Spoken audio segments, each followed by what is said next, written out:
Welcome to Bragging Rights, episode 12. I remembered. You didn't need to get all your fingers and toes out. That I don't know what that is. I don't know what that was either. Sometimes I wish we could swap you with Susan. No, you don't. No, you don't. Nah, I don't. To be fair, I wish we had two Deans. That's a bit harsh. True facts, mate. I feel like that sometimes. Who's going to set all the camera and stuff up if I'm not here? Don't worry.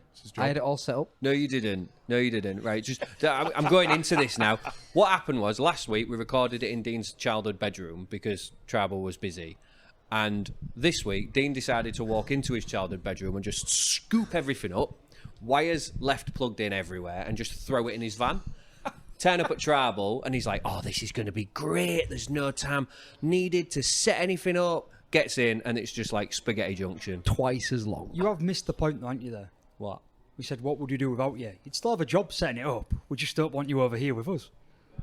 You could sit next to Susan. This was my idea. Oh, he's gone from it's not my pod to all of a sudden it's my podcast. Not my Technically, fault. it was Dean's idea. No, it wasn't.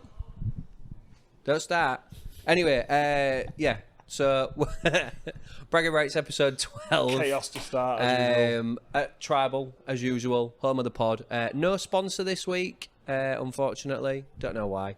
I feel like we're big enough to have a sponsor like twice a week now, I reckon. Don't you think?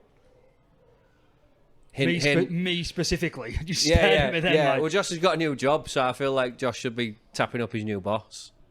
Shareholder, aren't you? no comment. Right. Go on then. You go. Oh, no, wait. Hey, you're not starting this week, are you? How long has he been waiting to say that? I think it was like round 4 last season. I did wonder if round you'd- 1 this season. Oh, yeah. There I was did that, wonder if you'd look back to when it actually last was, and then I thought, did it at the beginning I of ain't this got that season? much time. I've got the week Jimmy off. won't do research like that. I've got the week off and I ain't got the time. Just ain't got the time. Anyway, I'll let Dean start because he's always got more to say. Apparently so. Hi, Dean. Hello. Hi, Dean. Pretty much in dreamland. Still, Yeah. No, even though I it's actually Derby am. week again. Yeah. All right, fair enough. I'm looking forward to it. Oh, yeah. I'm optimistic. I'm looking forward to it more this week than the Challenge Cup one Yeah. because we've got a more whole squad, I feel. But Oh, we ain't got no one back. no, but I mean, with the Challenge Cup one, we didn't have Cust, where Price was like a day off a flight. You know what I mean? Like, Yeah. yeah, I feel like we've got more going on. But anyway, we're not talking about that. We're talking about how we absolutely tore apart Warrington for the first half. For 40 minutes. We'll get into that. We'll get into that. I'm not having this just a 40-minute performance Oh, like come again. off it. Hey, I don't mind, because I've been saying when you're going to put together an 80-minute performance, you're not going to need to if you're going to play 40 minutes like you played on Saturday. That's valid. Yeah, very true. That is You- valid. You could tell from the first 2 sets we wanted to come and play on Saturday. We was soon as we got ball from kickoff, it was trying to spread the ball out, making good meters down the pitch. Yes, we made a couple of 2 unforced errors and give away a penalty in them first 5 minutes, but we didn't let it distract from what we want. We didn't let it set us back. We just carried on. Great intent in the defence.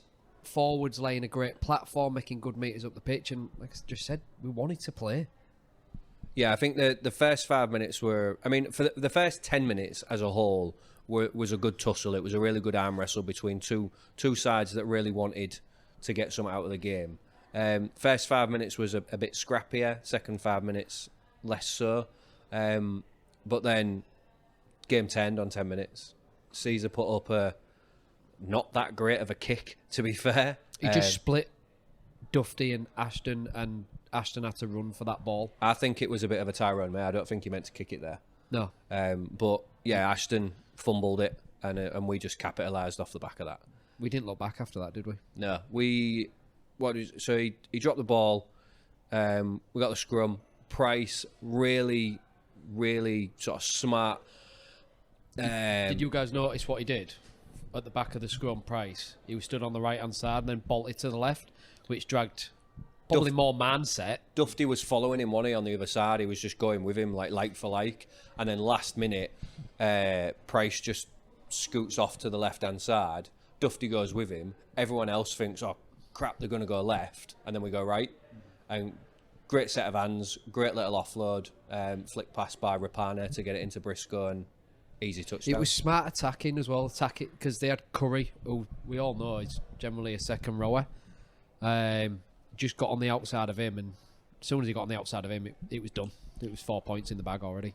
I'm not trying to jump you ahead. I just wanted to say it whilst you were saying about something that Price did really well. I thought he was instrumental in your game. I thought he really had a fantastic performance. I thought he really showed that you'd found a good position for him. And it wasn't just the stuff that you saw on camera in the limelight. Things like what you've just mentioned is something that a leader does, and also what someone that's got a little bit of a maverick personality to them does. He's really clever in what he does off the ball. And we're only going to see more and more of that going forward. It looks like he's toddling about behind the ruck, and then he'll just drop his hips and he's gone. He's bolted to the other side, and he's like the third receiver off the back of a couple of wedge balls. Wonder if that's something he's picked up when he's in the NRL, because they do that a lot.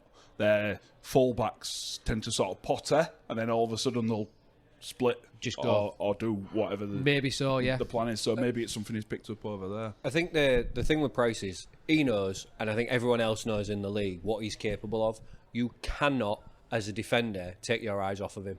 You have to know where he is. You have to plan in accordance for what you think he's going to do, and he knows that, so he can use that to his advantage to draw players with him. He can exactly what he did with Dufty. He pulled Dufty to the other side of the scrum, and it just created space. Having Price in the fullback position, which we spoke about last week, that was something I think you guys both wanted, or at least suggested would be good, was so important for this game, and it will be important for a lot of games going forward. Warrington this year have boasted one of the most shocking defensive efforts most games that are not expected. I think Sam Burgess has spoke about it repeatedly, that he's shocked at how poor their own defence has been, and we all know about the Vegas game when Wigan put 40 odd past them. When you've got somebody roaming that can do those things, you're going to score points. If they've got half a rugby brain, and Price has got more than half a rugby brain, he's very, very clever. Going back to Warrington's defence, especially when they've been that poor this season, when you've got someone like him, he's just going to throw even more doubt into their brains. So, yeah, he was outstanding. I will say outstanding, because it's his second game back. I thought it was very, very good. Yeah. To draw a comparison to us, not to make it about us, but poor team or a poor defensive effort, we saw what Mikey did against Huddersfield, where he just ran riot and did what he wanted. That's what, in my mind, Price was trying to do, because Warrington couldn't contain you. The defence was very poor, particularly in the first half, and Price showed that he can operate anywhere on the field. Now, I'm not comparing to Mikey in any other way apart from smart rugby player in a good position, roamed and hit and exploited gaps and exploited weaknesses repeatedly, and I think that calling him outstanding is fair, especially in the context of second game. You heard it here, ladies and gents. Josh with a fantastic appraisal of Will Price. I said he had potential last week. No, I want to point out to the listeners, because they all seem to dog on you, mate. It's almost They'll as still though... say that I bag on FC. I think I need to actually come on one week and really go in on FC, and then they'll be like, Then they'll realise. Good, fair podcast, yeah, nice. Yeah. No, so moving on, like that's try number one. Try number two, I think it was just... I've got here brilliant hands for Briscoe's second try, fast and direct from Burrow, Caesar and Cust. And it was straight out of the ruck, bang, bang, bang, bang. Second try was Litton, wasn't it? For Briscoe's second try. It says for brilliant hands for Briscoe's second I'm try. not used to you having notes. Well, I'm off work, so all I need to do is Dean's still got more than you. Get a bit of time off sick, and I'll be top notch at this. Okay. Pro journalist. Get me a press badge and all that. Briscoe was second though, wasn't he? Carry on, James. I've got these in order. Litton was a third try. So yeah, great kick pressure from Asiata and Price. Tie knots on the line. Scrum from that. Sneed offside at the scrum, paying him well still. And then Thulis knocked onto Litton in the tackle, and then was that. Am I on about the right try? I'm on about SAS's try, aren't I? That was the fourth try, James. I've missed out Litton's first try. Yeah, maybe you shouldn't do notes, James. I have missed out Litton's first try. Yes, you have. Oh, bugger, aren't I? Yeah. Great kick over. Don't know how we controlled that. We're seeing that more and more, though, aren't we, from your halfbacks? And I don't. Maybe I've just picked up on it this year. I don't know about you guys. Mikey did it at Wakefield, and maybe done it a few more times this year. The kick to the post, the Putting little doubts in the minds. chip over. Yeah, there you go. Briscoe, I was right. And two, Briscoe. Oh, well done. No, that's where we'd play him in the team. He'd have SAS at centre. So apologies to Davy Litton, but I ain't got notes for your first try, kid. But it was great. But it is, going back to the kick from Cust, it is a ploy that I don't know if many other teams, because I haven't watched a lot of other teams play this year, but it's obviously Mikey's tried it a few times. Is it something that you've noticed, or? I think it's always been a tactic for a lot of kickers, especially like when Long and Burrow was sort of doing that sort of thing. They'd come across from the dummy half or from the first receiver and then dribble a little kick towards the post. But it's mainly been a dribble, though, hasn't it? A little grubber kick. I don't know. Am I just picking up on it because we've tried it a few times? Maybe, I don't know. Possibly, but is it an evolution of the kicking game? Maybe, yeah. Where it's going now? Like, I can't remember who kicked it, but for Scott Taylor's try at Magic a few years ago, bounced off the crossbar. Jake Connor, yeah, bounced off he aimed for that. I don't know if he aimed for the crossbar, but he aimed for the posts, and then it bounced back straight into Taylor's hands, and you're not stopping him from there. No. So. From an FC perspective, I think it's new. The only time we've consistently done it was Sneedy, and it was a dribble through. Yeah. And you tend to find that out and got on the back of them. I think the reason why it's perhaps seeming so new to you is, in my opinion, it is a little bit of the evolution of the kicking game. We're probably seeing it more in the last 5 to 6 years. It's not brand new. You tend to see it more in teams that have got a confident attacking game underway. And I would, say that particularly the way your first half was going by the time that try came about, any doubts you had or any sort of lack of confidence will have evaporated because she was firing on all cylinders. Yeah. And so that's why it was the right time to try it. And you will see it more as your sort of main attacking players get better shape and start playing well, particularly when you're already a few scores up. Yeah. Because it is risky. That is a risky ball for anybody because it can bounce anywhere. Which it did. It missed Asiata and Williams, and Litton was just there to hit his shins and put it down. And it also depends who you're playing against. Like, Warrington boasts one of the toughest sort of back three that you don't want that ball to land to. People aren't catching Dufty, Fewless if they go. Realistically, if he kicks the post, it's going to be the full back, it'll be Dufty, and he's very fast. But that doesn't matter because you trust your defence, you trust what you're doing, it panics the defence. So I think it's a sign that your attack was clicking, is why it's probably a little bit more new to you as a Hull fan. What was nice on Saturday as well was the range of different tries we scored. There was on both sides, and a couple and two down the middle as well. We're not just targeting one area. Earlier on in the season, it was mainly Martin's side. And I know you had SA going through the middle, but it was nice to see us use Briscoe's side a bit more this time. And maybe that stumbled Warrington, or it was the fact that we'd seen Curry was at that side in centre, so we thought we'll have a go at that. I don't know, but it's nice to see us a variety of attacking options. But yeah, moving on to SAS's try. So it was great kick pressure from Ty to force him to knock on. Carry on, James. We ain't got long. This is my point though. Like we forced a knock on. Sneedy gave the offside at the scrum, presumably because he felt under pressure.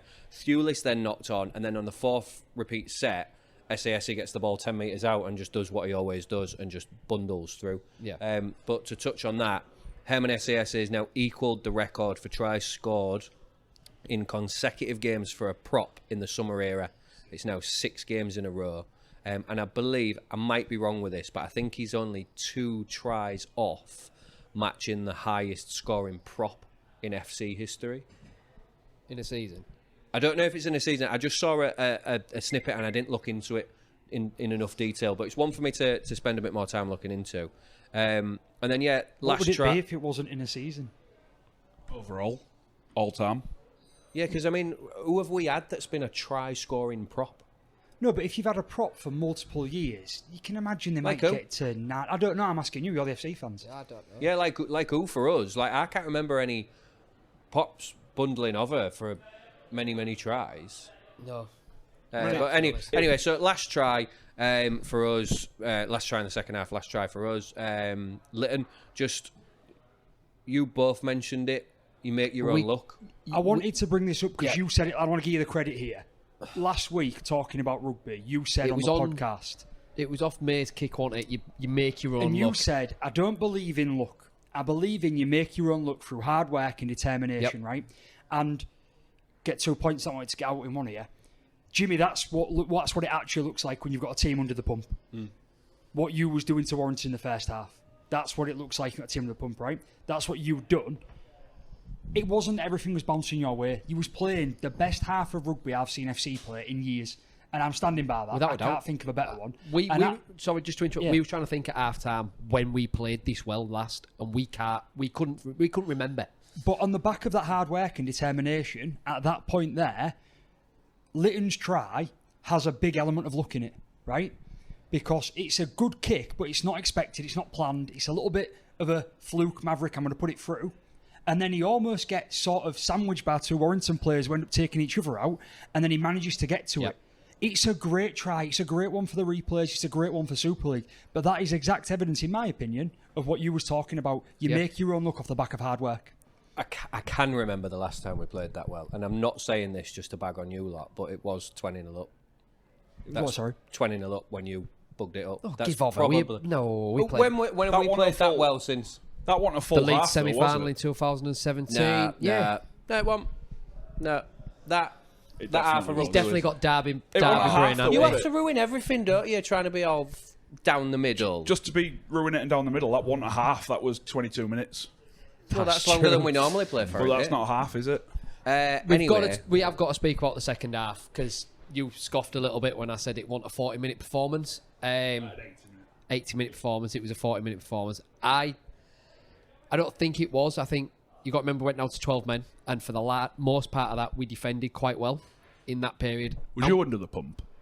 no, Just checking. I don't think at any point they had us under like consistent pressure. I'm only asking that. I said it a bit tongue-in-cheek, but I also didn't see the second half because I had to turn it off and go to work. So that was a kind of Yeah. tongue-in-cheek, genuine question. Like I just wanted to make sure because I know that there's going to be a lot of people watching this, and I expected Josh to come out with it as well. That people are going to say, "Oh, we only played for half a game again," and that for me is just not true at all. We played outstanding rugby in that first half. It was absolutely phenomenal, and the second half, yeah, it wasn't at that height. It wasn't 10 out of 10 rugby, but we were still competing. We were still up there. We went down to 10 men. 12. 12 men. That's 'cause you were at the football last I was night. watching the football last night. Yeah, it's just... I mean, I don't like that yellow card. I know other people are saying, yeah, I agree with it. Nah, he passed the ball and then within about half a second, Didn't Ashworth hit attempt him. to, we spoke about this. No, didn't we? no rap, was there? I I've think seen he it. went like that because I think he was trying to like stop and pull away, as if to say, I didn't hit him on purpose. Maybe, but we know what's going to happen Either in way, that situation. I read a so- comment earlier, and I'd made my notes a couple of days ago on the game, so I haven't written it down verbatim, but it was from a fan on Reddit, an FC fan, who was talking about the game, and he was talking about the yellow card, but he was talking about Ashworth in particular, and he was just highlighting some of the worries he had from the game or going into the derby, and the comment was, Ashworth is becoming a bit of a liability. You've got the shepherding one at the last derby we had, you've got this, there was a couple, I think there was a high shot as well, and he was just saying it's become a bit worrying. I didn't have an opinion on this as such, and I wanted to ask you two your thoughts. If he'd have said that a couple of weeks ago, I'd have probably tend to agree with him. And I know he's had the yellow card, and I know the shepherding incident with May, I think it was in the derby, but I feel like his actual performance with ball and without ball has improved over the last 3 or 4 games. So I can't say I agree with that at the minute. I thought he looked. I didn't have an opinion in a bad or a good way. I thought that he looked up for the game, but then most of your squad, most of your team looked I up for the think he game. just got a bit sloppy early in the second half, and that sort of set the tone a little bit. It sort of put us under the pump when for them first 10 minutes, if we'd have kept him out with 13 men on the pitch, for them like 10 minutes, the game's done. I don't believe they'd have got the 3 tries that they'd have got. We do need to learn to see out games better, but we was in unknown territory on Saturday. We've not had a lead like that. Maybe Catalan away from home. I can't remember what the score was, but we've learnt from everything else this season, and we're improving on everything else. So I can only see us improving from that going forward. Yeah, I think. Yeah, when you go down to 12, I don't think it matters how well you're playing unless you're just out of this world. You're going to get put under pressure. However well that we played in the first half, as soon as you go down to 12, you're going to instantly get put under pressure, right? Yeah. And I think we responded really well to it. Yeah, we missed tackles. If you look at half-time, we'd missed 8. At the end of the game, we'd missed 33. So we missed a lot of tackles in the second half. But you got to factor in, we looked similarly knackered as you did with about 20 minutes to go after a really tough quarter-final. But we had the added extra of playing a man down for the first 10-minute or a 10-minute period in the second half. And we dug it out, we ground it out. The one thing that I really want to point out for us, we made 600 metres in the first half. Overall, we only made 1,000, so we only made 400 metres in the second half. They'd made 344 in the first half and ended up making 1,000, so it was roles reversed in terms of metres made.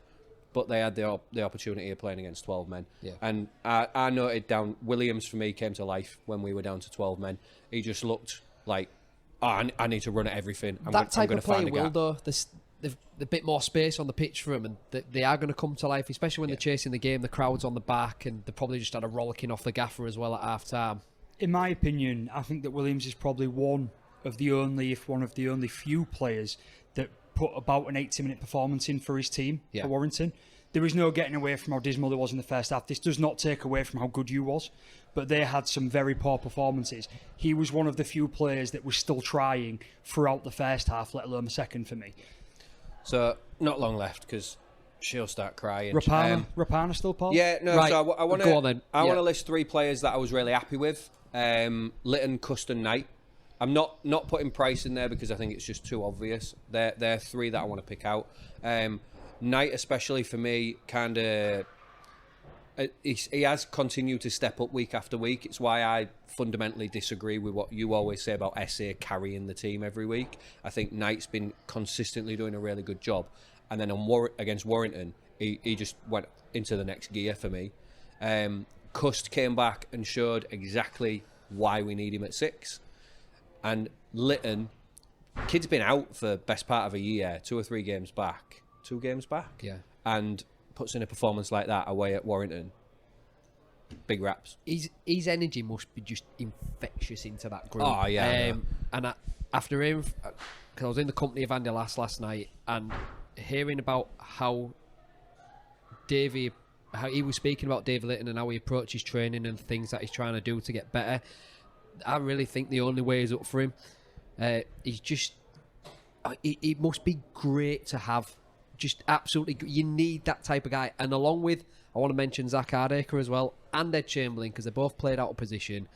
They're putting a really good stint. But Zach and David Litton, they just seem to have the age difference. It's like dad and lad, I think. But they just seem to be bouncing off each other. And it's, long may that continue. Hardacre also didn't miss a tackle Fair play. all game. Playing out of position in the forwards for the first time ever, I think. Rapana, I don't think we need to touch on him too much. I think. Can I just... Oh, I go want on to jump then. on him. Not jump on him, literally. So, last week, I digged on him, and it was mainly an attitude dig. I said what I said. This week, he did a couple of good things. The pass to Briscoe, lovely pass. He also forced Williams into that dropout late on in the second half when he was under the pump. I think his attitude was right on Saturday. He just had a bad day at the office. He was poor. There's no getting away from that. I just found myself, I just really want him to have a good game. And I just... She's saying finish up, so I'm going to finish up on this. One more player, my 4th player that had a really good game for Hull FC. Mark Sneed. Eye tackle on Hardacre. Kicked a touch, Litton scored on the next set. Offside at the scrum. SASA scored 2 sets later after another repeat set. And then, for the first time ever, Mark Sneed missed all 4 of his kicks. Now tell me he didn't do that on purpose. Tell me he didn't do that on purpose. 2 went over, didn't they? It's really amused me, this, because all I said in the group was, on TV, one looked like it went over. I had no idea. That was just me casually watching it. I had no idea that online it was blowing up about bent referees and Snead doesn't miss and these two. I was like, hang on, all I was saying is on the angle, that one sort of looks like he went over. I trust the referee. But there's no way you can tell because of the angle the camera was at. I've watched it back. There's no way you could definitely tell. And our fans that were in line with it were cheering before the touch judges had put the flags down. So, and it wouldn't have changed anything. Even if both was over, they still would have won by 6 points. He's fuming. He can be. It's only extended because he doesn't know how to shut up. So, just before we finish, who'd have thought 2 months ago at the start of the season that we'd be going into the Good Friday derby with a chance of going top? I know we're far from the finished article. That was just at the fact of like what it is, sort of as a Rovers fan going into a derby. There's just even more on it. I know we're far from the finished article, but we should really start enjoying these victories because we have got 17 blokes taking to that field week in, week out, putting a shift in for themselves and for the club, and it's rubbing off on everyone. That's all you can from ask. top to bottom of the club. It's rubbing off, and it's great to see all the fans back. It's great to see everyone there with a buzz. We're happy. You're not so happy. So what? But it's to wind him up even more. I ask you both a question, just a yes or no answer, because if you start explaining it, it'll get her mad. But we came into this season, and we've had some feedback, particularly about Jimmy, about being so negative comparing to last year's squad and performance, and we've also had a lot of, I think, fair opinions from you two on where you'd like to be. Ideally, maybe around the 6 to 8 mark, but if you get into the playoffs, it'd be great. Right now, after what you've done so far, forgetting everything else, who you've played, what's going to happen in the next 20 rounds, has that now changed and you think playoffs are realistic for you? Yeah. I might delete this if we have a really bad run. You can only talk about it in the moment, can't you? Yeah, of course you can. Go on then. So I think we went over by about 30 seconds. So. Was that all? Yeah. Oh, that was good Something timing, like yeah. But It's normally the other way around, isn't it, Susan? I'm also going to pretend that my notes and tries in the wrong order like Jimmy did, so I can add 10 minutes. It wasn't in the wrong order. It was just one missing. You actually missed it off. Yeah, I just didn't do notes for Litton's first We try. spoke about this yesterday, and you actually spoke about Leighton's try. Rachel must have deleted it. Add a minute on. I make my notes as I'm watching the game back. I 'Cause then was? you don't- oh my word, that makes it even worse. Means you don't get it for a bag of crisps or Hey, something. you can have that press badge back. Thanks. We'll put it back into the storage. Anyways, on to ours. Where to start? I think start before the game. Best place to start. Team selection baffled me a little bit. With Broadbent only being on the bench, and obviously Morg went on to have a great game. That's by the by. But yeah, not playing Richardson just puzzled me a little bit. What are your thoughts? I'm a little bit puzzled myself by Richardson. I've not seen enough of him in his career to really have what I would warrant a valid opinion on him. He has had a really good game for us earlier in the season. But other than that, he never shone for me when he was at Saints. And when we signed him, it was always clear he was a backup. And we've heard rumours in the background that he's not Peters. In favour. He's not in favour with Willie Peters. And I don't really know what's going on, but you do have a recognised halfback there who can perform and has played Super League before. And I can understand why it's puzzling to a lot of fans to go, why aren't we slotting him in? Did you hear Peter's reasoning behind that before? Did you hear his interview before the game with Sky? No. His reasoning, well, one of the reasoning, he said Litton was left-footed kicker and he was playing on the left side. He said if he'd have had Richardson there, he'd have had 2 right-footed kickers in May and Richardson on the pitch. Our kicking game was horrendous on Friday, so I I'm don't just think it'd saying have what been... he No. said. After the fact, obviously, he said that before the game, but after the fact, like, watching the game back and the kicks and stuff, there was very, very few attacking kicks that found the floor, which is what Mikey is very, very good at. A lot of them were going up, they were long, so we're kicking from our own 40. Admittedly, they're 30-40. But they just seemed to be caught by Marshall and Field continuously. There didn't seem to be any sort of territorial gain for us. I completely agree. At risk of, I'm sure people will comment and say I'm making excuses 2 minutes into the Rovers start, but if you look at the game of a home, what was happening, before the result, it was clear we was watching the top 2 teams in Super League. And other results around the league don't affect that. Nobody has been as consistent as we have. and Wigan to an extent. They've had a couple of missteps along the way. But going in, it was definitely a top-of-the-table clash, regardless of where people actually were in the league. And we started that without last year's Man of Steel. And whether Peters made the right choice, the wrong choice, the entire game became evident that we were struggling because we didn't have halves. And when you're playing a team as good as Wigan, who, yes, I know you guys beat in the Challenge Cup, great. How far did it get you? You know, one more round. So, Didn't even say anything. but when we talk about how Like a good, feces sandwich, that one. when we talk about how good Wigan are, when we're playing that team, any point of the season, we are going to want Mikey Lewis, and we didn't have him. And then, not to jump ahead too much, but 20 minutes in to lose McAlorum, and his injury directly led to a try, which I'm sure we'll discuss in a minute's time. It really hinders you. And as disappointed as I was with some of the things like the effort and the kicks not being great, after watching it back, writing my notes and putting on reflection, I'm actually incredibly more positive about it. To hang into a game for that long when you actually didn't start with what you really want to. And it's not to pin it all on Mikey, but was in that game for 67 minutes without last year's Man of Steel and with a significant injury and a change to our game plan 20 minutes in. And actually, at first, my notes started being negative and asking that same question, why didn't Richardson play? And then they have changed towards the end to go, I understand now, you've explained why Peter said he wasn't played. I'm still not sold on Richardson. Yeah. But I do ask the question, if there's a half-back there, why isn't he played? Yeah, absolutely. But we'll move on from that anyways, because there was plenty of positives, even though it was a defeat. You said it was a top two game, and the atmosphere sort of backed that up. That East End, I haven't felt it like that for a long, long time. It was absolutely bouncing before the game. Loudest it's been this year. Agree? Oh, the loudest it's been for a few seasons, I would say. Minus the derby, where you do get pockets of sort of hyper noise. It was continuous, and by all accounts, obviously you can't really hear them in the East End, but the Wigan fans, you could hear them on the TV, and they were really loud. The atmosphere was just absolutely superb.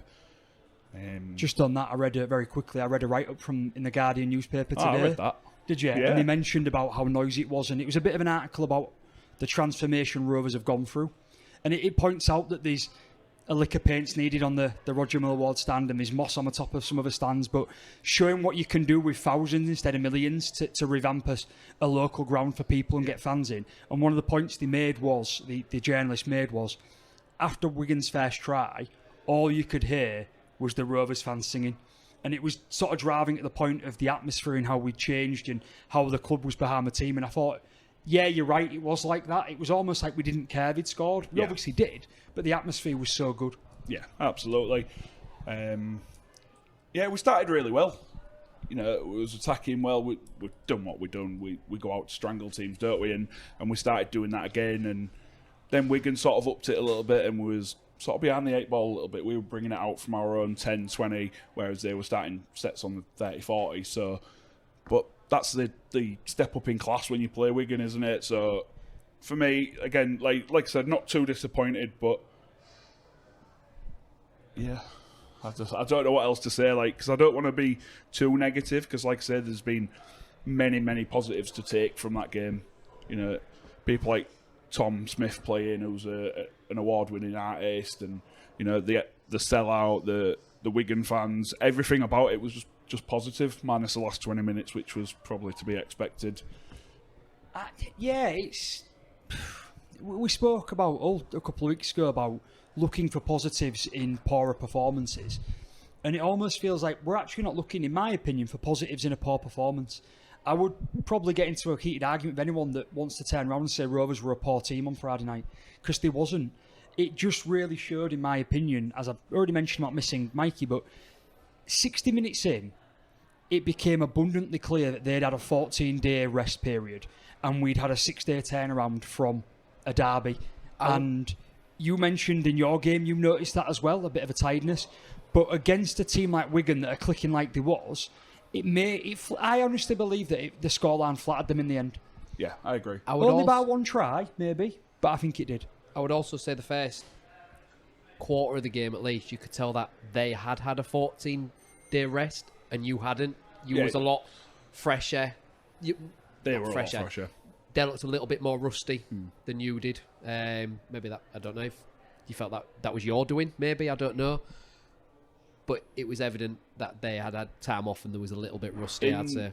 In that article in The Guardian, there's a little piece from Matty Pete, which I'll get to a bit later on, but one of the things he said is, we go out to start games well and get that lead and then defend from the front.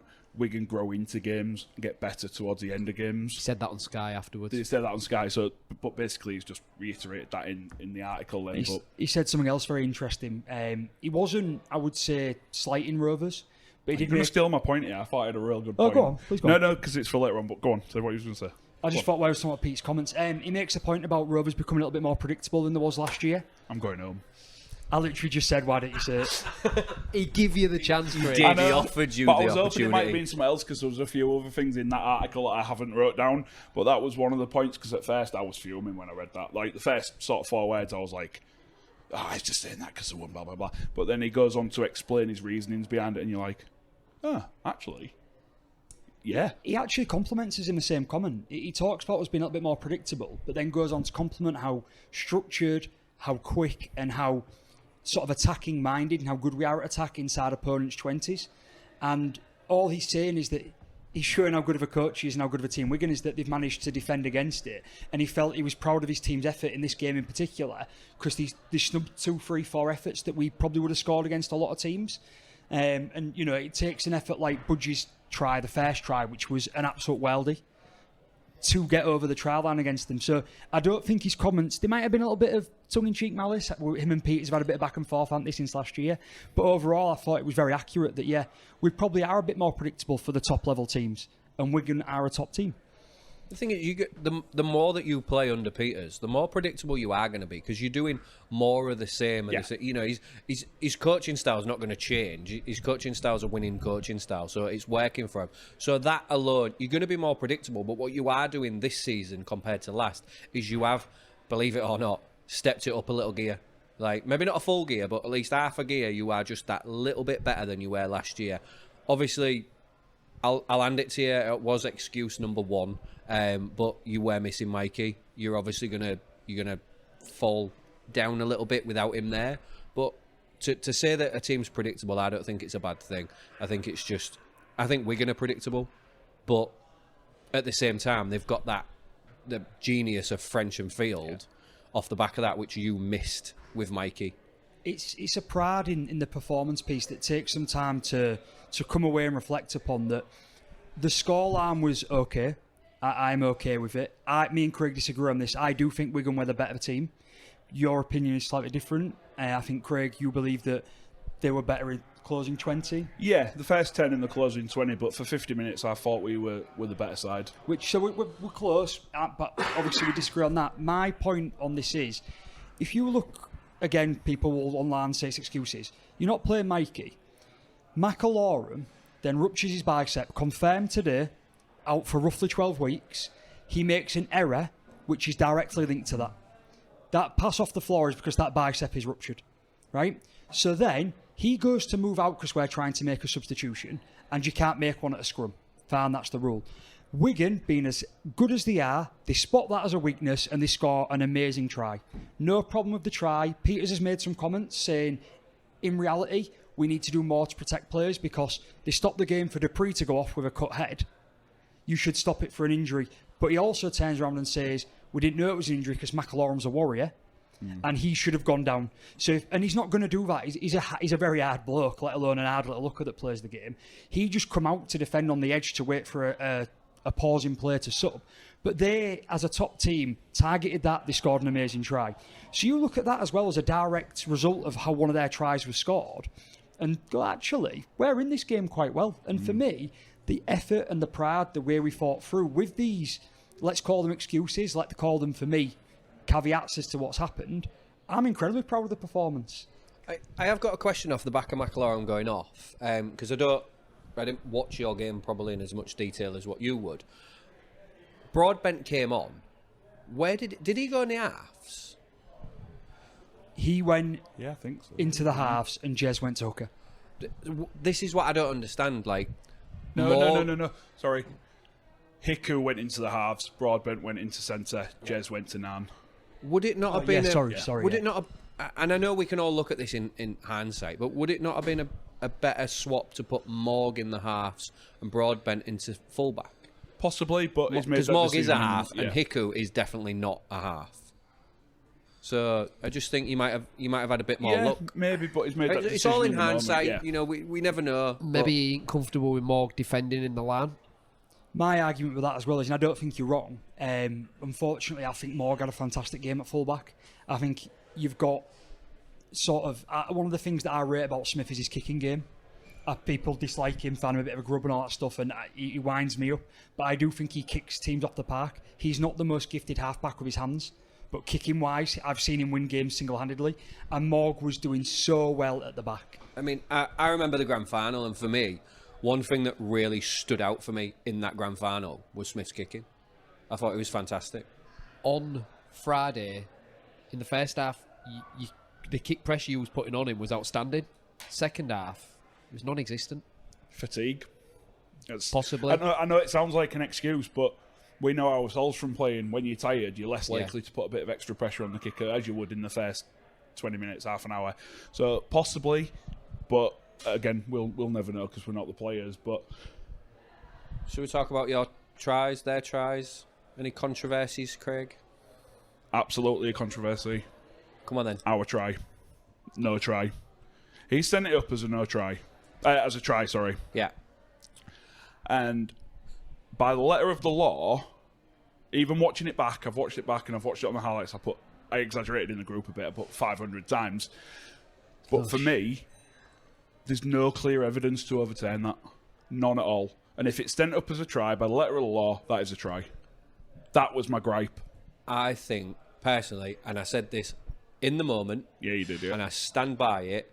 He has quite clearly missed that ball.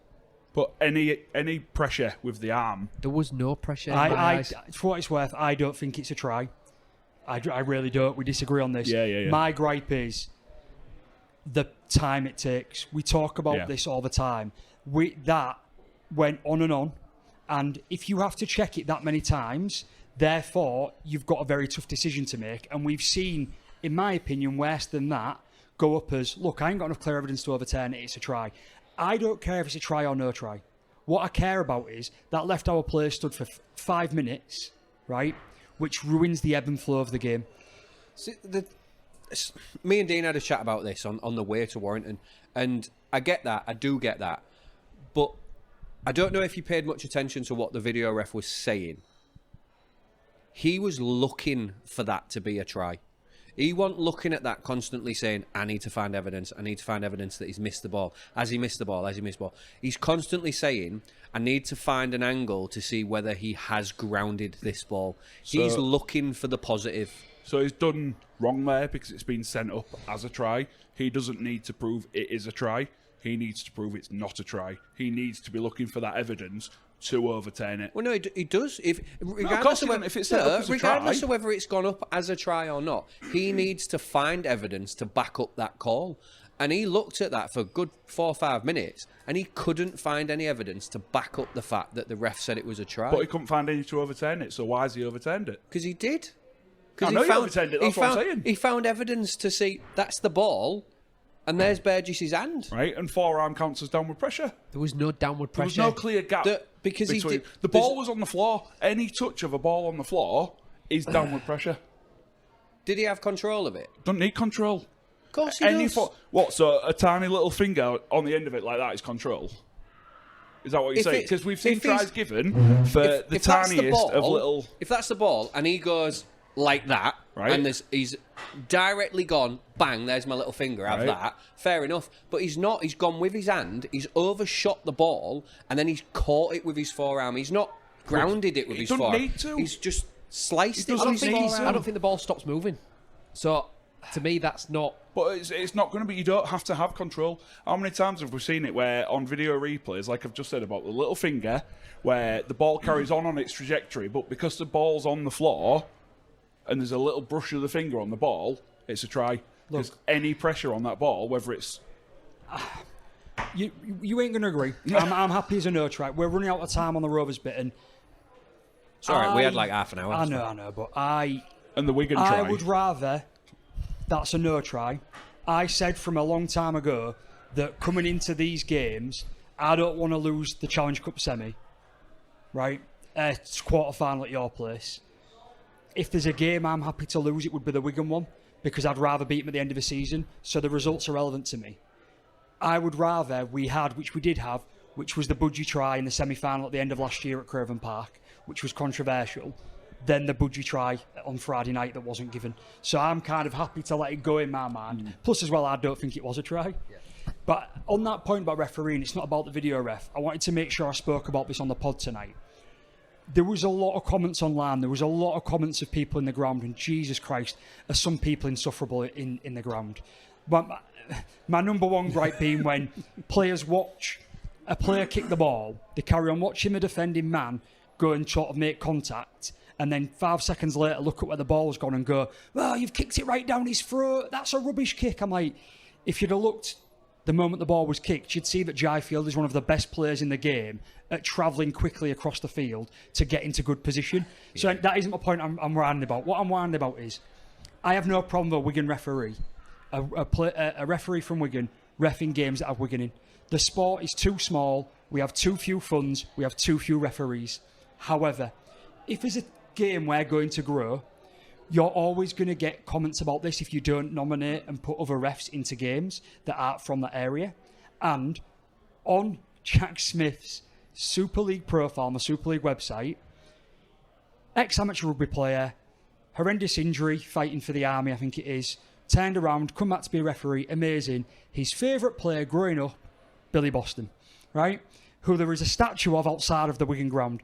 When you put things like that on your official website, no wonder you're inviting fans of disgruntled teams to call match fixing. And I actually thought he had a fair game for both teams. He was just poor across the board. He let it flow too much and let too many high shots, too many lay-ons go. But overall, he didn't favour one team or the other. He just wanted to let a fast game go. He had no control from the start. Yeah, the rugby league, our governing body has got to do better at the way they do things with referees and the way they present them if they don't want comments like this. You're telling me you couldn't have refed another game?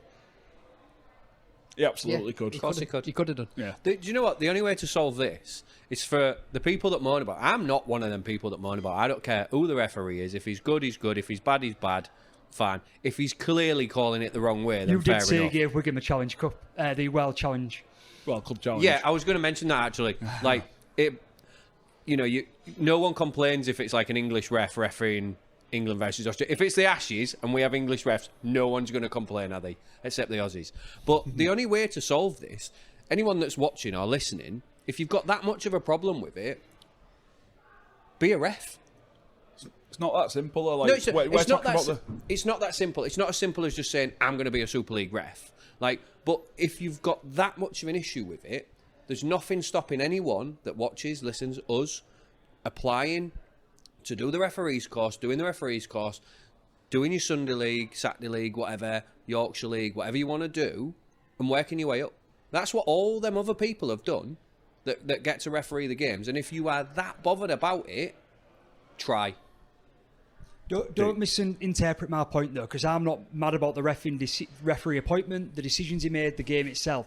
What I'm saying is we talk a lot about rugby league being, at times, managed a little bit amateurish and a little bit poor. If you don't want to invite criticism, and I know it's only social media comments, but a lot of angst from people, a referee from Wigan doesn't have to referee the Wigan game. Yep. And I'm sure he got it because he's a good ref and he's one of the better refs, and it's a very sort of eyes-on game on a Friday night in Super League, two very strong teams.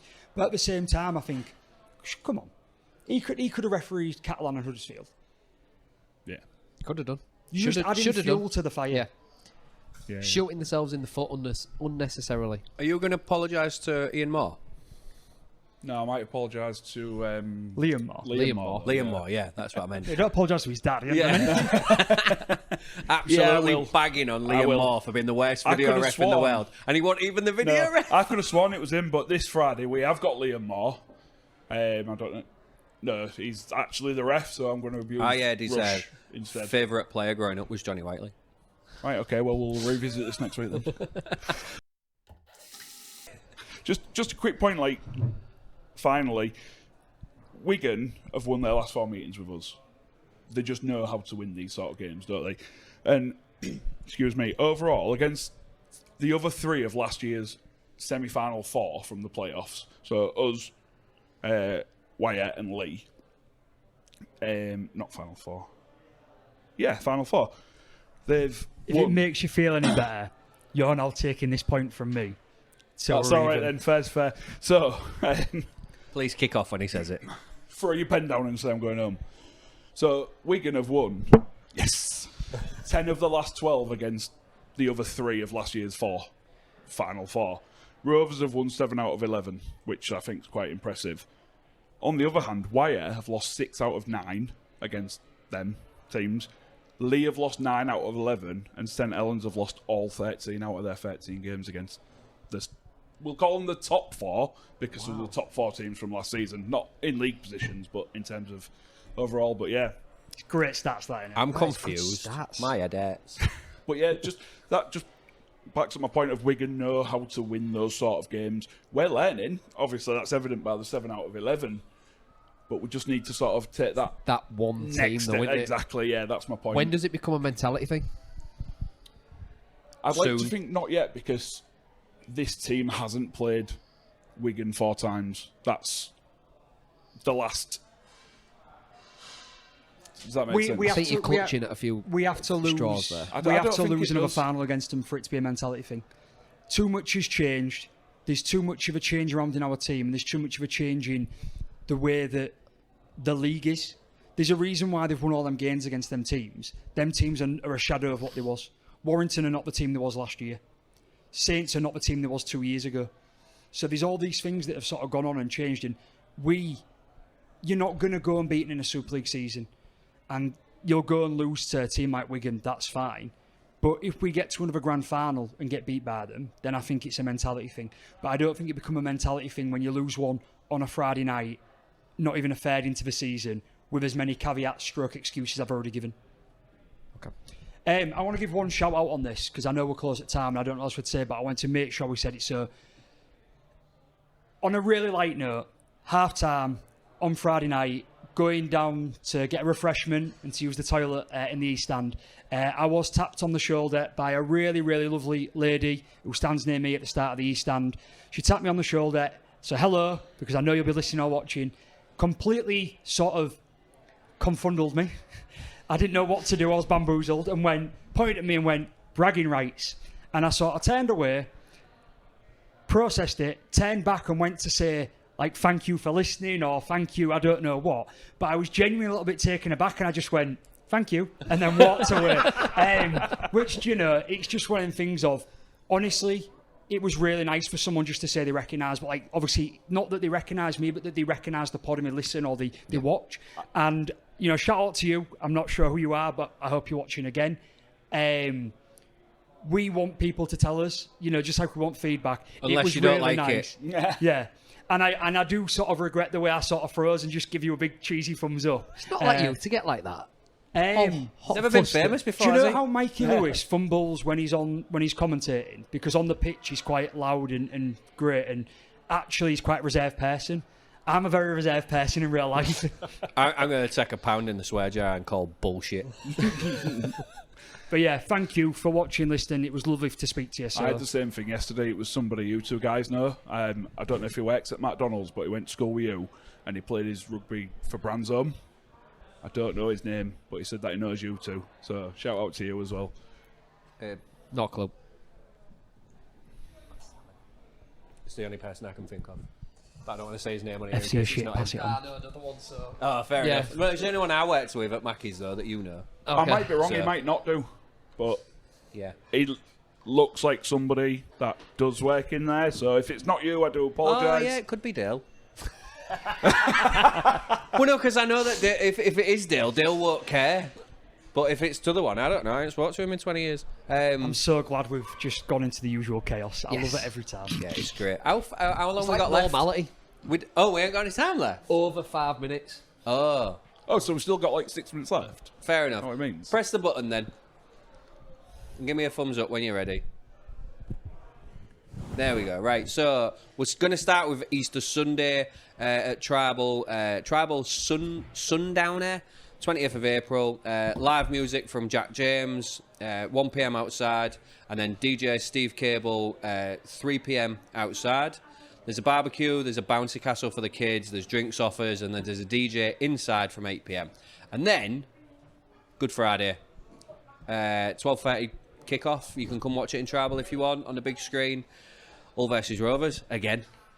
Who'd have thought? Again. Yeah, and then, I know, you have to keep... it's not going to go off the screen, is it? And then we've got 15% off for anyone that's got an LFC or an OKR season pass at Tribal. Don't forget to make a booking. Coming on Good Friday, it's going to be massive. Like, regardless of who wins, there's going to be plenty of people here. And then, We'll be in after. we'll be in after. We've got them 2 booths over there, haven't we? So come and give us grief or not, depending on how the result goes. I think the Rovers players are back here, aren't they, as well? They always do. Well, all I'm going to say is the Rovers players are booked to come back here, so we'll see how the result is and if they turn up.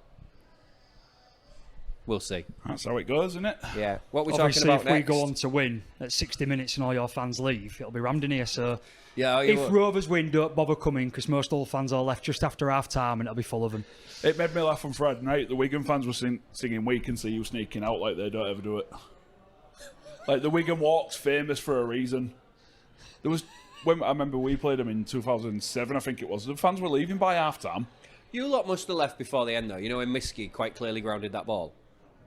I ain't even biting to you.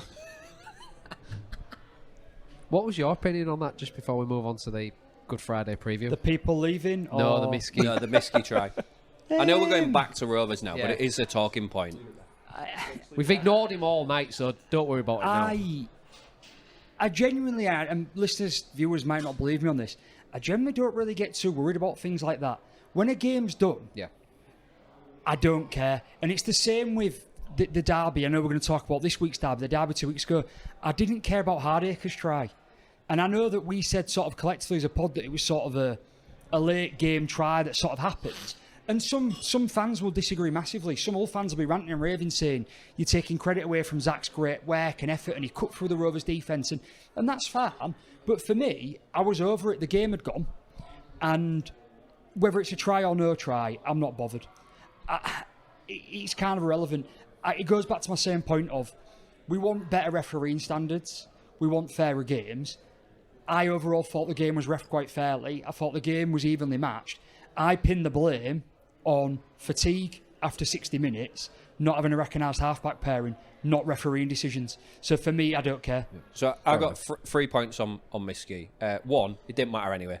Didn't impact the result whatsoever. Might affect the points difference at the end of the season. Right, possibly. but I'm on about the game. The game Right, in the general, game, yeah, right? fair. That game, it didn't impact the game, right? Secondly, the only way to get a better definitive answer as to whether he actually ground that ball is better cameras. And we're never going to get better cameras because Sky pay us pennies anyway, so they're not going to invest more into the quality of the camera. Our cameras right? are worse this year. Thirdly, And we need him more. I bumped into Danny Houghton the other day and I asked him, and he went, if it was the other way around, Rovers would have been screaming that that's a try. And That's a cop-out no, answer. it's not. No, it's not. Because I looked at it. I've got it written down here and said he never grounded it. I've got it written down here and said that I don't think it was a good decision. But watching it back, if I was an FC fan and that was Harvey Barron and we were in the mix, I would be screaming that was down. You course would, you would, 'cause it's your team. That's a proper so cop-out answer, close. that for me. It's not. I don't think it is a cop-out answer. Hull FC fan asked Hull FC legend for his opinion Yeah, on a exactly. try against Rovers. Look, I don't massively disagree with you. I do think the other way around, some Rovers fans would be screaming for it. I don't think it's really a fair answer in many ways. I think it's always circumstantial. You have made me. I know I'm going back onto the Rovers game, but I'm going to give some credit to Susan here. A lot of the frustrations on Friday night on the game, when things didn't seem to be going our way, or where Wigan seemed to do something wrong, there was a particular moment where Harry Smith put a really good tackle on Broadbent, Yeah, that was a great shot. dunked him, and then carried on with a bit of afters and had like a little bit of a push in the face and stood over him, a little bit intimidating. And the Rovers crowd was going wild, screaming for a penalty that didn't exist. The guy had been dominated, he'd been dunked in a tackle, right? Susan turned and went, if we did that to one of theirs, we'd be calling it tackle of the game. And I thought, yeah, it's that close and that emotion. I've got something very similar written down here. That's where your red and white, your black and white, your blue and yellow, whatever club you sport glasses come in. Rovers fans kicking off when O'Neill had his hands all over Broadbent's face. He put his hands all over his face and then he slapped him afterwards, yeah? I don't agree with the slap, but it was the hands all over the face that I didn't like. The elbow before, so the forearm before was a bit naughty. But on that, the slap does frustrate me. Yeah, no, so... I want that to go as a head-high challenge because we are taking the absolute piss out of the game with some of the poor head-high challenges that get penalised and then some of the ones that don't get penalised. And if we're going to start making a mark of it, you can't lash out like he did. I know it's a tiny slap. But Jesus Christ, we all played amateur rugby where there was all sorts going on. That happened every tackle, didn't it, amateur? But at professional level, he's got to be punished for that. I'm not on about the slap. I wanted to let you know which tackle I was on about. It was the one before the slap. The Rubik's Cube one. O'Neill had his hands all over Broadbent's face. People are kicking off. He's pushing his hands up. He's pushing himself up off his face. It's disgusting. Dean Hadley did exactly the same thing to Ensemble earlier in the game. And it's proof in point that when it goes for your team, it's fine. When it goes against your team, it's not. And we're all the same. We're all fans, Rovers fans, Wigan fans, the lot. We're all the same. Don't get me started on Ensemble. That's a story for another day. What a guy. Derby preview. Derby preview. Susan's written down ones to watch, score predictions, projected lineup. And throw in whatever we want just to wind her up even more. What we got for this, 20, 30 minutes? We've lost the viewers already anyway, so it doesn't really matter. He's lost this recording more than Smith lost that game on Friday night. Wave your arms all you want. Yeah, who's worse, Smith as a ref or him as a producer? Him? It. Sure, we'll get into our predictions in the prediction section anyway, so We'll leave that bit out. we'll leave that Just bit to out. annoy him. You go first? No. No? He haven't researched this bit. No, what is it to research? I am more nervous. But 2 weeks ago, I said the quarterfinal was more important. I am more nervous about this than I was that. And I think the results that happened week just gone have meant that this now is equally as important. This is the first time Ulham Rovers, in a long time at least, in my lifetime, have had a league fixture that basically decides who's top of the league. Yeah, I agree with that. It's ridiculous that we've had two games against each other in such a short space of time with such a high level of importance. 99% agree with you. The only tiny thing I disagree with is that's easier to say, obviously after a win, but because you're out the Challenge Cup. So if it was, we was both out the Challenge Cup, it was 1 and 2 in the table, whoever wins goes top or stays top, 100%. But now it's that slight 1%, if not more important for you, because the bragging rights that you will get from beating us and going top of the table is almost unthinkable. But it doesn't cancel out getting dumped out the Challenge Cup. I still feel there's no pressure on us. I am a little bit nervous, but that's just normal derby nerves, I think. I said earlier I was in the company of Andy Last and fortunate enough to be in the company of John Cartwright last night, and listening to them speak about this game, I can't help but feel confident. So God knows how the players feel when they're giving them the team talks, because he was only talking to us for a short while and I was like, oh yeah, we're going to win this. And then I sort of come back to my senses and Wound your neck in. Yeah, pretty much. Looking back at the last derby, I feel was guilty of playing the occasion more than the game itself, and that I think that was. I could say that about some of the players as well, but we had a lot of players playing in the first derby, so I'm hoping this time they've learnt from that and we settle into our game a little bit quicker, and we'll be all round better prepared for this. I know we'll give our predictions later, but I keep changing it. I honestly keep changing it. I'm with that heart and head decision again, but I still feel like ultimately there's no pressure on us because we're not expected to be there. Well, I think we've passed that now. I think we've got past the point, especially with the fact that we keep getting scrappy wins, but we keep getting wins. And this is a top of the table clash.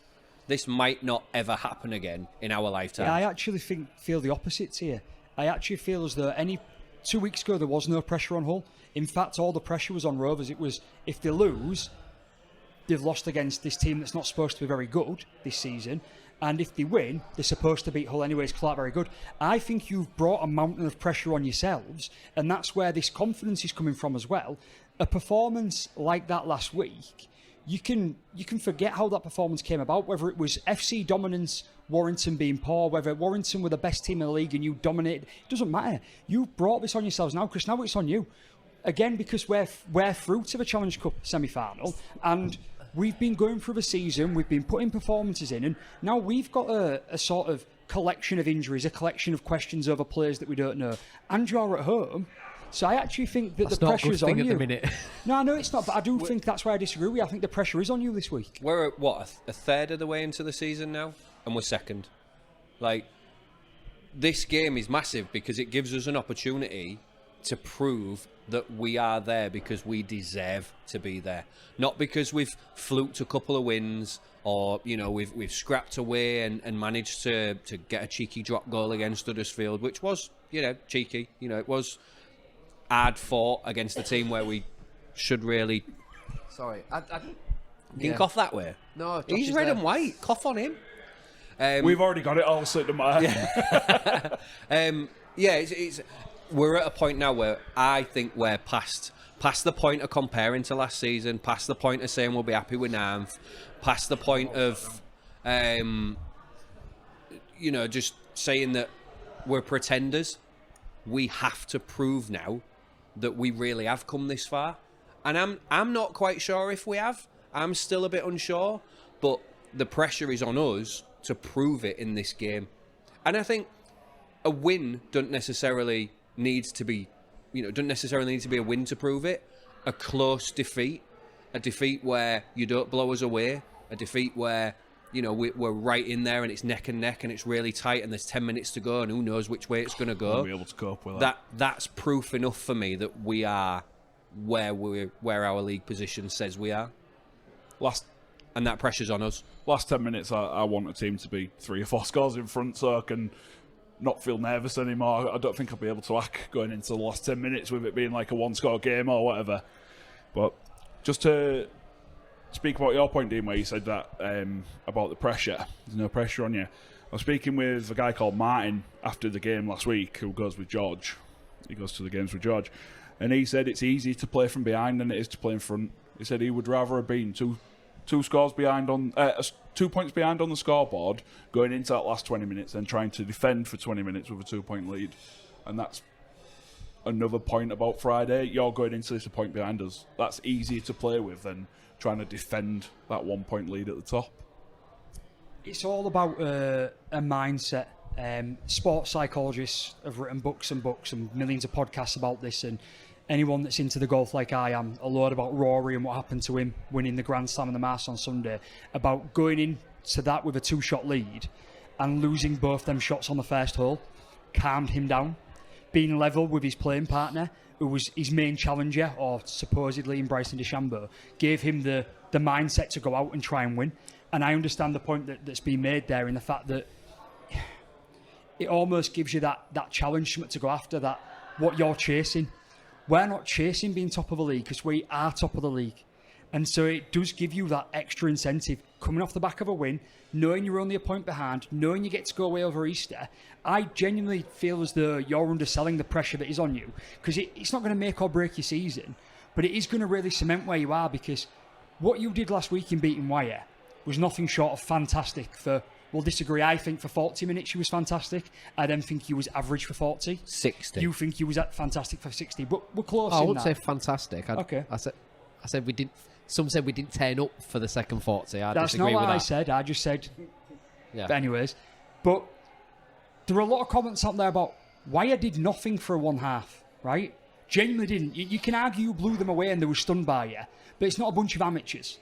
It wasn't a Challenge Cup tie of a Division 1 team playing a Super League team. So you've got to back that up. And Wire were third last year, we were second.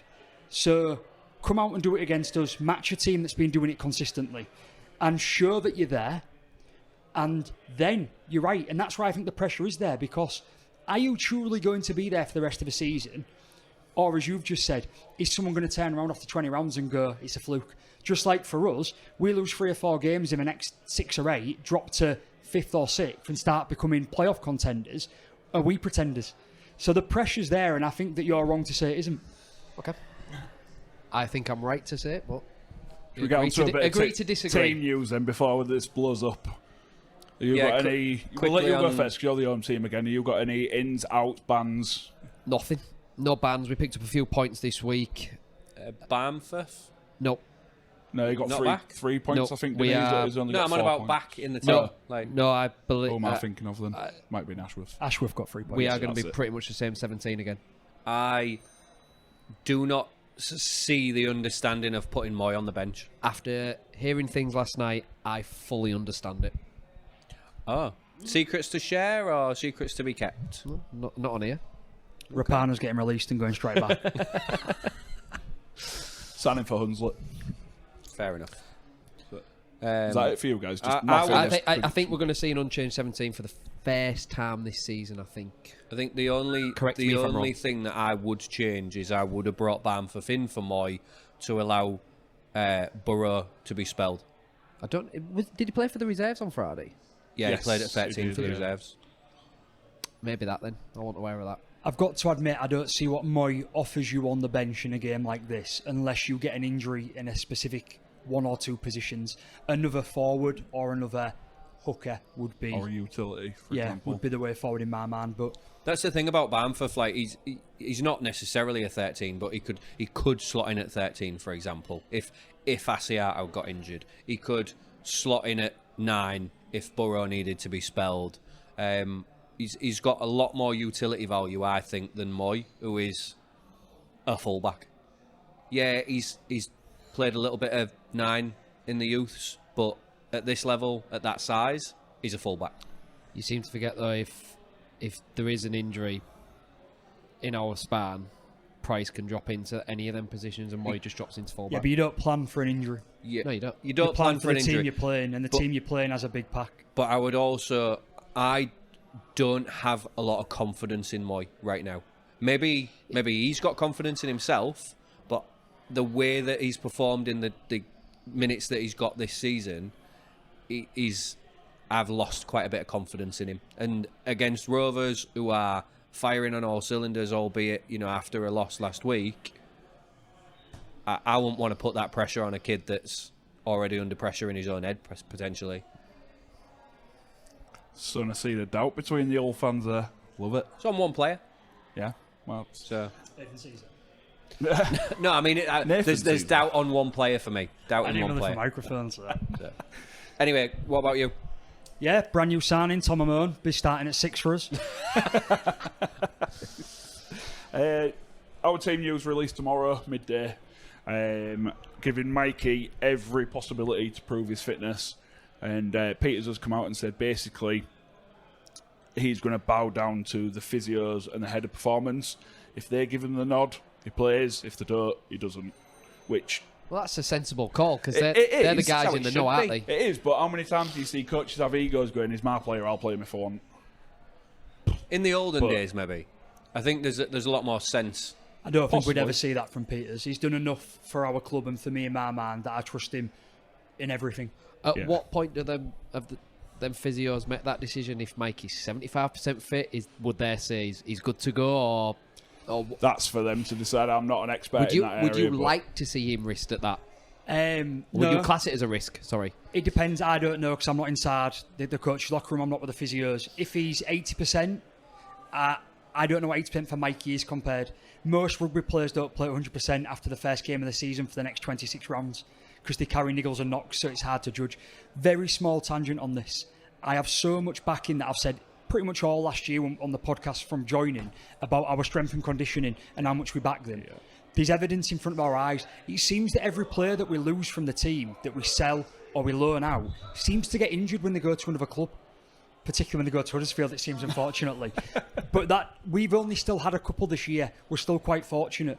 And it's just that reassuring that confidence in me and the people we have at our club that they will make the right decision and he will be fit if he plays. And if he doesn't play, there will be no risk. Yeah, I think I agree with that. Obviously, you touched on it earlier. McIllorum ruptured his bicep, so surgery in 12 weeks ish, give or take. But he said we'll see how we go. And then Batch is fully fit, and he said he will be playing.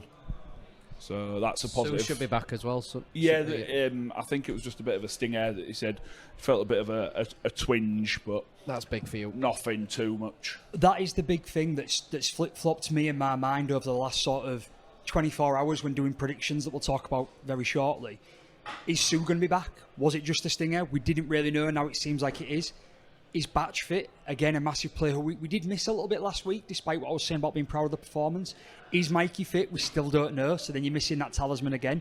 And then we've lost McIllorum, who, again, has been underrated for the work he's done in opening games for us this season. And then played a massive 80 minutes for us against you 2 weeks ago. So when we, again, talk about the pressure, you guys have talked about injuries and players playing out of position.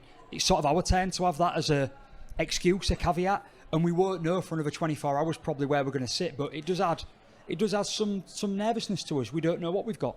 I don't think there's going to be anything comes to light in 24 hours. Mikey's in your 21 regardless. They're going to give him until 12:29 to prove his fitness, pretty much. Like, yeah, I don't think there's any doubt that he'll be in your 21. He'll be in your 18. Worst case scenario, he'll be your 18th man. It'll be decided on the team run on Thursday, won't it? But none of us lot will know until the squad's announced at what time? 11 o'clock? An hour and a half for kick-off on Friday morning. Anyway. And Leyland has been recalled. Failed his head injury last week against Catalans, but he's come back to the club to recover. So obviously he won't be playing anyways because he got head injury last week. But yeah, should be another good one. Shall we quickly get through predictions before Susan loses? Let's have an agreement that we'll read out the fixture and we'll literally just give a number and just go through because this is a long episode. We have overrun a little bit. What was hilarious on last week's predictions, just before we go into this week's, is as a 4, we got every prediction correct. As a 5, sorry, we got every prediction correct apart from the Hull game and the Rovers game. All 5 of us backed Rovers to win, and we're wrong. And all 5 of us backed Warrington to win, and we're wrong. Well, I think there's going to be some differences this week. Which just goes to show how our emotion plays into it. Yeah, definitely. So starting off this week, rivals round as it's been billed. Start off with Wakefield against Cass on Thursday night. So I've gone for Wakefield by 14. Wakey's first home game win, Wakey by 14. Wakey by 16. Wakey by 8. And Susan has gone for home by 6. So all for Wakefield. Do the derby last. Do it last. Okie dokie. So that leaves Wigan and Hull FC and Hull KR next. You said leave the derby, didn't you? And that's I hate you, honestly. And there's people watching now that now hate you because of that comment. I couldn't care. If they hate me, I'll still sleep the same as I usually Josh, do. so... Well, yeah, there is that. Go on then. Wigan It's Saints. the only derby, though, isn't it? Because Lord Saints. Derby give its name. I've gone for home by 16. Ooh. Wigan by 16. Yeah, I've got Wigan by 8. Exactly the same. Wigan by 8. Wigan by 16. And Susan's gone for Wigan by 12. 16. Fair enough. Leeds against Huddersfield. That massive derby rivalry they're going on. I think it'll be a very, very poor game, but Leeds by 12. Leeds by 10. Leeds 18. I've just changed mine. I've now gone Leeds by 36. Oof. And Huddersfield have got like one player fit. Yeah, they have, but Yeah, that true. seriously undervalues the effort and heart that they put in on Sunday. And I did watch the game, and I know they was well beat, and I know I won a margin on it as well because I was right. But it does underestimate that there is so much heart in there. And Leeds are so prone to. Leeds are a team of Mavericks at the minute. They seem to have all the shape and all the attacking prowess, and then don't put it together, but still win games. Well, we'll see. And Susan's gone for Leeds by 12. Lee versus Wire should be a cracking game. I've got Warrington by 4. Wire by 6. Lee by 4. Lee by 6. 4. Home 6. And Susan has Warrington by 8. So very, very close. whichever way. So Bit of a split at least. and again, another massively attended fixture if it was the other way around, but this one's Catalans versus Salford. I've gone for Catalans by 22. Catalans by 20. Catalan 30. Oh, wow. I'm well off with this then. Catalan by 10. And Might not be. Might not be. Susan's got Catalan by 18. And finally, back to Good Friday on Jimmy's request. Oh, this is where... Go on then. So last week I copped out a little bit on the radio show. If you realise, I said 12 to 16, and we ended up winning by 16. But because I'm having to put my on the line, Rovers by 8. Well, I said the same to you outside of the radio building. Yeah. I said, I'm saying all by 1, but if I was to say, I'd say Rovers 12 to 16. I agreed with you. Now I can't go with my heart. Head and heart decision, you know it is. Talking about pressure again and about what it means and not trying to put pressure on us, but for us, we don't need to win the game for the league. Yeah, you'll be top, but it's a long season. We have already won the Challenge Cup game, as I've said too many times tonight, but we probably do need to win from a point of view of showing that we are still that bit better than you and to show that there is sort of a gulf between the two sides that you're chasing to catch up. And if we play, I think, how we should and how good our team is, we should win in my head KR by 10. So KR by 10. I just got lost in all the words. Sorry. I've gone Rovers by 10. Oh. I don't want Rovers to win by 10, but this is a prediction league, and I've just got You to could be terrible at predictions like Jimmy and be bottom of our league. He's on it. Look, well, I'm the only one that's going to get a point from this game, aren't I? Because I've gone all by 2. Mainly because I just couldn't be bothered to change it from the last derby. But I'm going all by 2. And that one worked out so well for you. Yeah, it did. Yeah. So yeah, that's it. What about Susan? No, they don't count. They don't count. Rovers by 12. That's what he's got. I have gone with my heart, by the way. Like, wholeheartedly just gone with my heart. Like, I hope you're right. I really do yeah, hope you're so right. do I, because I really don't want to hope lose you're this right. predictions Jimmy, league again. No one cares. Oh. Let's wrap it up This is then. why my mum doesn't like you. What? Done? Why do I have to wrap up all It's the your time? podcast. It's not Yeah, my remember, podcast. You said it's your podcast. No, I said it was earlier. my idea. Anyway, I'm going. on See you that bye. note, See you bye. No, you're doing it See you last. bye. See you bye. See you bye. You said it for all of us. See you, bye. See you, bye. See you, bye.